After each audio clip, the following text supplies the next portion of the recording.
ഈശോ മിശിഹായ്ക്ക് സ്തുതിയായിരിക്കട്ടെ. ഈശോ സ്നേഹിക്കുന്ന പ്രിയ സഹോദരങ്ങളെ, വിശുദ്ധ മത്തായിയുടെ സുവിശേഷം 19-ാം അധ്യായം 26-ാം തിരുവചനം നമ്മോട് ഇപ്രകാരം പറയുന്നു: മനുഷ്യർക്ക് ഇത് അസാധ്യമാണ്, എന്നാൽ ദൈവത്തിന് എല്ലാം സാധ്യമാണ്. ചിലപ്പോഴൊക്കെ മനുഷ്യരായ നമ്മുടെ ഉള്ളിലുള്ള ഒരു പാഴ്ചിന്തയാണ് എന്നെ കൊണ്ടെല്ലാം തന്നെ ചെയ്യാൻ പറ്റും. കുറച്ച് കഴിവുകളും പ്രൗഢിയും സമ്പത്തും എല്ലാം ആർജിച്ചു കഴിയുമ്പോൾ മനുഷ്യന് ദൈവത്തെ വേണ്ടാതെ, ദൈവിക കാര്യങ്ങളിൽ താല്പര്യമില്ലാതെ ചരിക്കുന്ന ഒരവസ്ഥ ഇന്നത്തെ ലോകത്തിലേക്ക് തിരിഞ്ഞു നോക്കുമ്പോൾ നമുക്ക് കാണാൻ സാധിക്കും.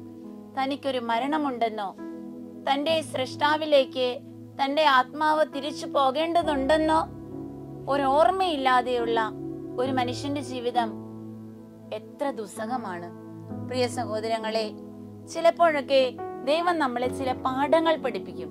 മോനെ, നിന്നെ കൊണ്ട് തനിച്ചൊന്നും ചെയ്യാൻ പറ്റില്ല എന്ന് നമ്മളെ പഠിപ്പിക്കത്തക്ക വിധത്തില് നമ്മുടെ ബുദ്ധി കൊണ്ടോ, നമ്മുടെ യുക്തി കൊണ്ടോ, മിടുക്കുകൊണ്ടോ, സമ്പത്ത് കൊണ്ടോ ഒരു കാര്യവും ശരിയാകാത്ത വിധത്തില് എല്ലാ വശത്തു നിന്നും തടസ്സങ്ങൾ നമ്മുടെ മുമ്പിൽ വരുന്ന ചില മേഖലകളുണ്ട്. ആ സമയത്ത് നമ്മൾ ചിന്തിക്കും, ഇതെന്തേ എന്നെ കൊണ്ടൊന്നും ചെയ്യാൻ പറ്റാത്തെ, എന്റെ കാര്യങ്ങളൊന്നും എന്തേ ശരിയാവാത്തെ. അപ്പൊ നമ്മൾ ആരും അറിയാതെ, ആരുടെ ആലോചന ചോദിച്ചിട്ട് ഒന്നും ശരിയാകാതെ വരുമ്പോ നമ്മള് ഓട്ടോമാറ്റിക് ആയിട്ട് തമ്പുരാനിലേക്ക് തിരിയുന്ന ഒരവസ്ഥയുണ്ട്. ഇത് കർത്താവിന്റെ ഒരു സ്നേഹമാണ്, പരിശീലനാണ്. പക്ഷെ നമുക്കതൊന്നും മനസ്സിലാവില്ല. നമ്മുടെ തലയും കൊണ്ട് പലപ്പോഴും നമ്മൾ ചിന്തിക്കും, ദൈവവിചാരം ഇല്ലാണ്ട് ജീവിച്ചാലും, പള്ളിയിൽ പോവാതിരുന്നാലും, പരിശുദ്ധ കുർബാനയ്ക്ക് പങ്കുകൊണ്ടില്ലെങ്കിലും, കുടുംബ പ്രാർത്ഥനയില്ലെങ്കിലും, കൂദാശ ജീവിതം ഇല്ലെങ്കിലും നോ പ്രോബ്ലം, ഇതിങ്ങനെ പൊക്കോളും. കാരണം ഇപ്പൊ വലിയ കുഴപ്പമൊന്നും ഇല്ലാണ്ട് പോകണ്ടല്ലോ. എല്ലാം സുഖവും സന്തോഷവുമായിട്ട് പോകുമ്പോ ദൈവത്തെ കുറിച്ചുള്ള വിചാരമൊക്കെ നമ്മൾ പോലും അറിയാതെ നമ്മളിൽ നിന്ന് അന്യം നിന്ന് പോകാറുണ്ട്. അങ്ങനെ വരുമ്പോ ചില ഞെരുക്കങ്ങളും ചില തിക്താനുഭവങ്ങളും ചില കഷ്ടപ്പാടുകളും ദൈവമായ കർത്താവ് നമ്മുടെ ജീവിതത്തിലേക്ക് അനുവദിക്കും. അപ്പൊ നമ്മൾ അറിയാതെ നമ്മുടെ അധരങ്ങളിലൂടെ പ്രാർത്ഥന ഉയരും: ദൈവമേ, എന്നെ കൊണ്ടൊന്നും സാധിക്കില്ല, എന്റെ ശക്തി അറ്റു കർത്താവേ, ഇനി നീ എന്തെങ്കിലും ചെയ്താലാണ് എന്റെ ജീവിതം മുന്നോട്ട് പോകുള്ളൂ. കർത്താവെ, നീ ഒന്ന് സ്വർഗത്തിൽ നിന്ന് നോക്കി കാണണേ. അങ്ങനെ പറഞ്ഞ് നമ്മൾ പ്രാർത്ഥന ഓടും. പ്രിയ സഹോദരങ്ങളെ, നമ്മുടെ ജീവിതത്തിലേക്ക് നമുക്കൊന്ന് തിരിഞ്ഞു നോക്കിയാലോ? ഇന്ന് വരെയുള്ള നമ്മുടെ ജീവിതം എങ്ങനെയായിരുന്നു? ഈശോയ്ക്കായിരുന്നോ എന്റെ ജീവിതത്തിൽ ഒന്നാം സ്ഥാനം? ദൈവമായിരുന്നോ എന്റെ പാദങ്ങളെ നിയന്ത്രിച്ചുകൊണ്ടിരുന്നത്?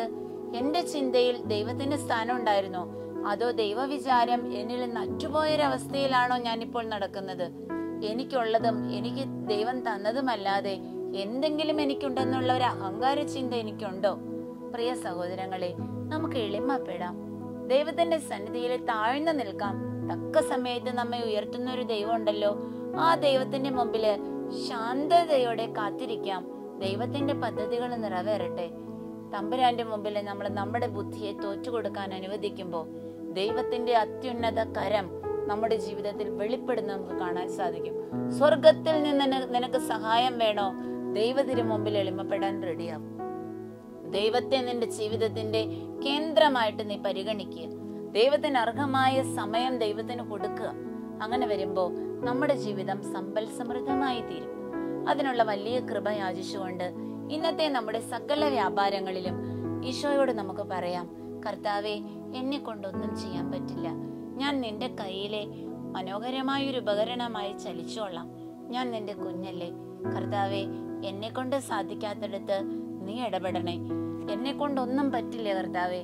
നിന്റെ കരങ്ങൾ എപ്പോഴും എന്നോടൊപ്പം ഉണ്ടാകണേ. നിന്റെ ചിന്തകൾ എന്റെ ചിന്തകളായിട്ട് മാറ്റണേ.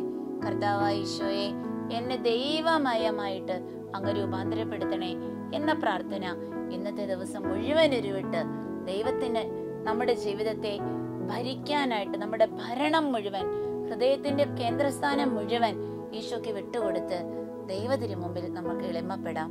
ഈശോ നമ്മുടെ കുടുംബജീവിതത്തെയും നമ്മൾ ആയിരിക്കുന്ന എല്ലാ ഇടങ്ങളെയും അനുഗ്രഹിക്കട്ടെ.